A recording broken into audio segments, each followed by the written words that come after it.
Hi guys, so we're back again and we're on to chapter 11, Flint. Flint sat in the hammock in his bedroom, watching the long evening light beyond a circular window, a turret leaning out to the side of the treehouse that he, Tompkin and Blue lived in. Flint's bedroom was more of a laboratory, really. Curved walls were lined with wooden cupboards, and inside these were hundreds of bottles, jars, test tubes, and funnels filled with bubbling liquids. They were inventions still in progress, and Flint always left the cupboard doors open when he was at home. It was important to keep an eye on his contraptions, just in case they misbehaved. He plucked at the silver strands that made up his hammock. He had spun it from moonlight, the gossamer of rare, almost extinct, Flint suspected, ice spiders, and after several weeks of experimenting and consulting the bark which bore the carvings about Erkenwald's magic, Flint had discovered that the strands guaranteed glorious dreams. He gazed at some of his other creations lining the upper shelves, a football made of caribou hide and stuffed with a knot of wind which travelled so fast. When kicked, it was almost impossible for any opponent to stop. A clock that read the weather, not the time.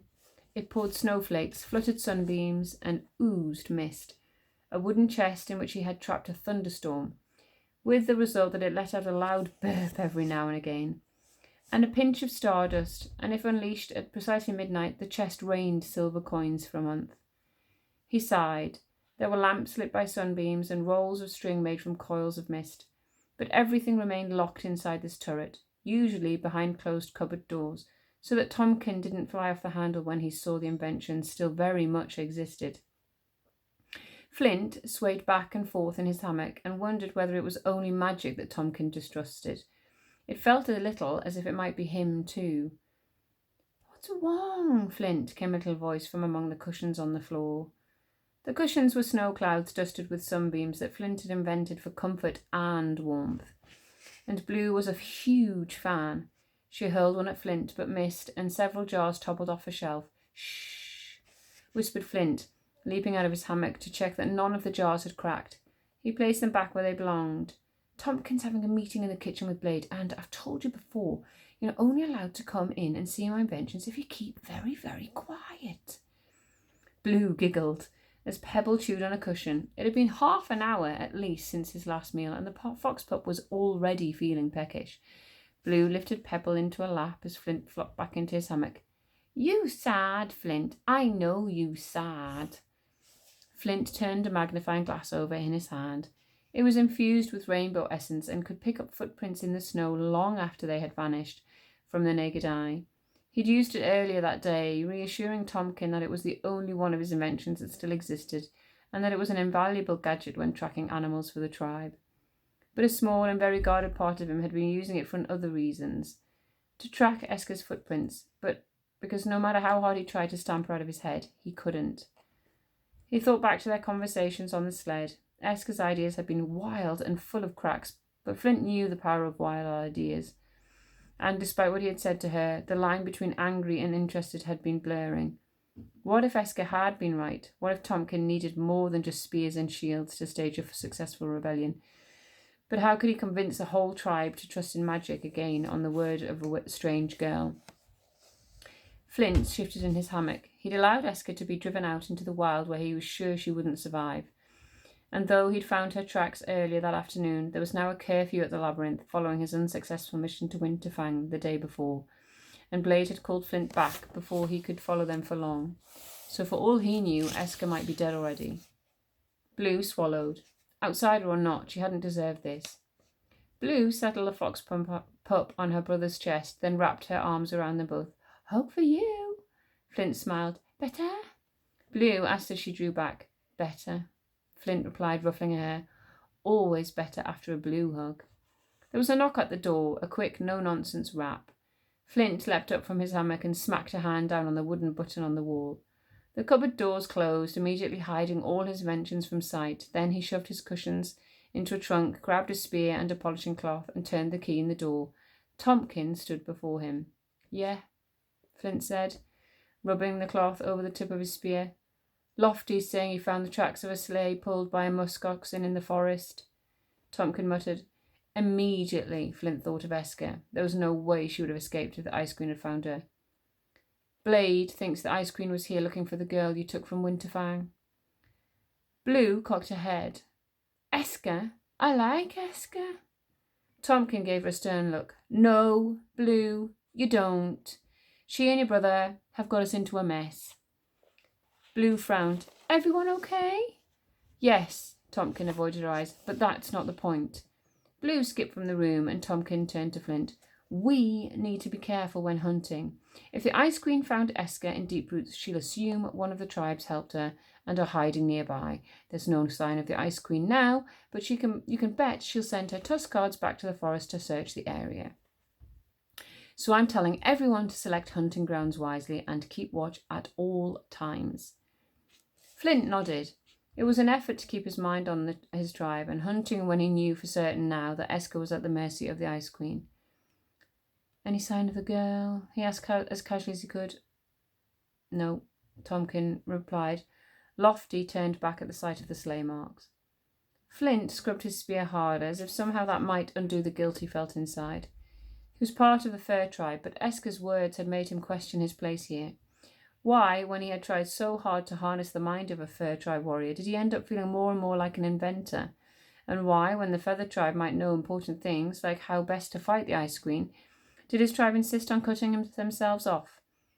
Flint couldn't help feeling that he was as much an outsider in the labyrinth as Esker had been. I've doubled the hours on weapon making and added another fighting session before breakfast, Tomkin said.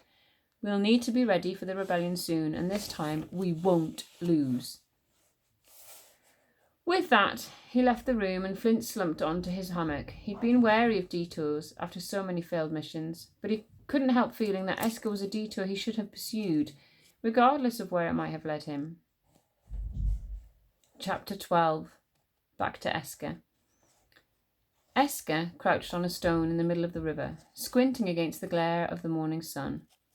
She didn't like being out in the open, especially because just a few months before, the valley had been ringing with the Ice Queen's anthem, and Esker kept imagining tusk guards sent to drag her back to Winterfang, cresting the summits of the surrounding hills.